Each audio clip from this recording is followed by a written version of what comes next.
இந்தியாவிலேயே முதன்முறையாக ரயிலில் இருந்து ஏவப்பட்ட அக்னி ஏவுகணையின் சோதனை வெற்றி பெற்றுள்ளது.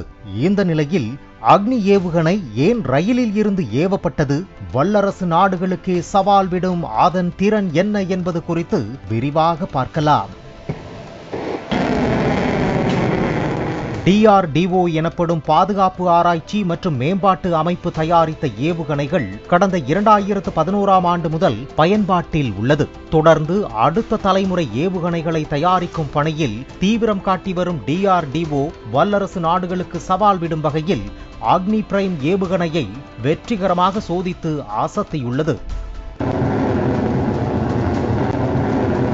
முதன்முறையாக ரயிலில் இருந்து ஏவப்பட்ட இந்த ஏவுகணை சுமார் 2000 கிலோமீட்டர் தூரம் சென்று இலக்கை துல்லியமாக தாக்கும் திறன் கொண்டது.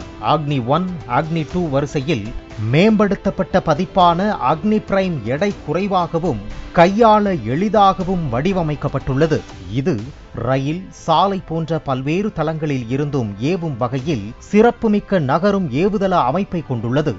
குறிப்பாக கேனிஸ்டர் எனப்படும் சிறப்பு கொள்கலனில் இந்த ஏவுகணை வைக்கப்பட்டுள்ளதால் இதனை ரயில்கள், லாரிகள் போன்ற வாகனங்களில் எளிதாக ஏற்றிச் செல்ல முடியும். இத்தகைய சிறப்பு வாய்ந்த திட்டத்திற்கு முன்னோடியாக சோவியத் யூனியன் இருக்கிறது.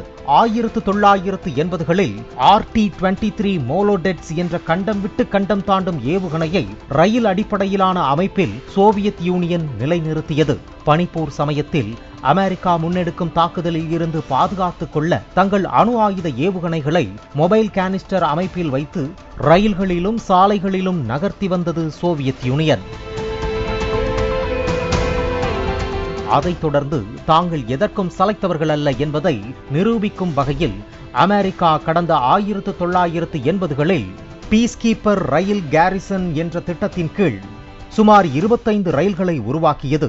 எதிரி நாடுகளிடமிருந்து அச்சுறுத்தல் அதிகரிக்கும் போது இராணுவ தளங்களிலிருந்து வெளியேறி மற்ற ரயில்களுடன் இந்த ரயில்கள் ஒன்றாக பயணிக்கும்.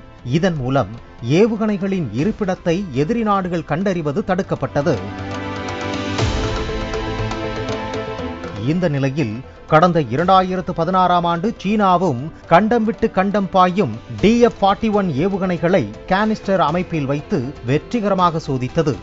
ரயில் அடிப்படையிலான ஏவுகணை சோதனைகளில் தொடர்ந்து கவனம் செலுத்தி வரும் வடகொரியா கடந்த 2021 மற்றும் 2022ஆம் ஆண்டுகளில் அடுத்தடுத்து ரயிலில் இருந்து ஏவுகணைகளை வெற்றிகரமாக ஏவியது.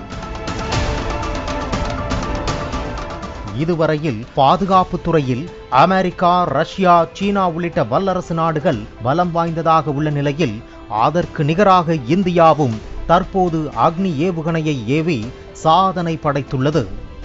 இந்த ஏவுகணை 2000 கிலோமீட்டர் வரையிலான தொலைவை தாக்கும் வகையில் வடிவமைக்கப்பட்டுள்ளது.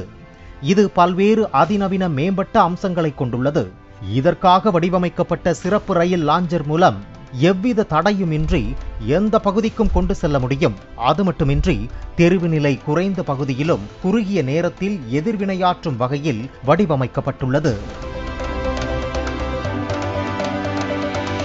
உள்நாட்டிலேயே முழுமையாக தயாரிக்கப்பட்ட அக்னி பிரைம் ஏவுகணை நாட்டின் பாதுகாப்பு துறையில் ஒரு முக்கிய மைல்கல் என்றே கூறலாம். பிளே ஸ்டோர் மற்றும் ஆப் ஸ்டோரில் இருந்து பாலிமர் செயலியை QR கோடு மூலம் பதிவிறக்கம் செய்யுங்கள். செய்திகளை உடனுக்குடன் பெறுங்கள்.